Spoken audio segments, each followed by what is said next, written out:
10 మంది లబ్ధిదారులు ఉంటే ఇద్దరికే బెనిఫిట్ జరుగుతుంది. అది కూడా వాళ్ళకి కావాల్సిన జరుగుతుంది. వాళ్ళ పార్టీ లీడర్స్ వాళ్ళిద్దరిని చూపించేసి ఇలా మైకుల ముందు పెట్టేసి మొత్తం వచ్చేసిందని గాలి కొట్టుకుంటున్నారు. అంతే. గత గవర్నమెంట్ లో ఈ క్రాప్ కానీ నష్టపరిహారం కానీ అలాగే ఇన్సూప్ సబ్సిడీ కానీ ఇలాంటివి ఇవ్వడం జరిగింది రైతులకి. ఇప్పుడు ఉన్నటువంటి కూటమి ప్రభుత్వం అలాంటి ఇస్తుందా? ఇవ్వట్లేదు. అదే కానీ నేను చెప్తున్నాను. కనీసం ఉచిత బీమా కూడా చేయలేకపోయింది కదా ఈ చేతగాని ప్రభుత్వం. అప్పుడు జగన్మోహన్ రెడ్డి రాజ్యంలో ఉచిత బీమా చేసింది, రైతులను ఆదుకుంది. ఏ తుఫాను వచ్చినా నష్టపరిహారం వచ్చినప్పుడు వెంటనే స్పందించి ఆదుకునేవారు. ఇప్పుడు అది లేదు. ఇప్పుడు దానికోసమే డైవర్షన్ పాలసీ పెట్టుకుని వాళ్ళ మీద కేసులు పెట్టి మొత్తం మైండ్ డైవర్ట్ చేయడం చూస్తున్నారు తప్ప ఈ రైతులను ఎలా ఆదుకోవాలనే ఆలోచన అయితే ఎవరో చేయట్లేదు. రైతుకి గిట్టుబాటు ధర ఉందా ఈ కూటమి హయాంలో? లేదు కదా.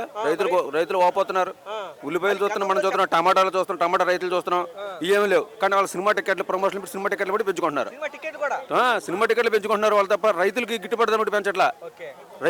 ఉల్లి రైతులు బాధపడుతున్నారు, టమాటా రైతులు బాధపడుతున్నారు, వరి రైతులు బాధపడుతున్నారు. టోటల్ గా వ్యవస్థ ఫుల్ ఫెయిలియర్. ఇవన్నీ కప్పిపుచ్చుకోవడానికే డైవర్షన్ పాలిటిక్స్ చేసి రోజుకొక విధ్వంసం సృష్టించి మనుషుల మైండ్ అంతా అటు మార్చేలా ప్రయత్నాలు చేస్తున్నారు.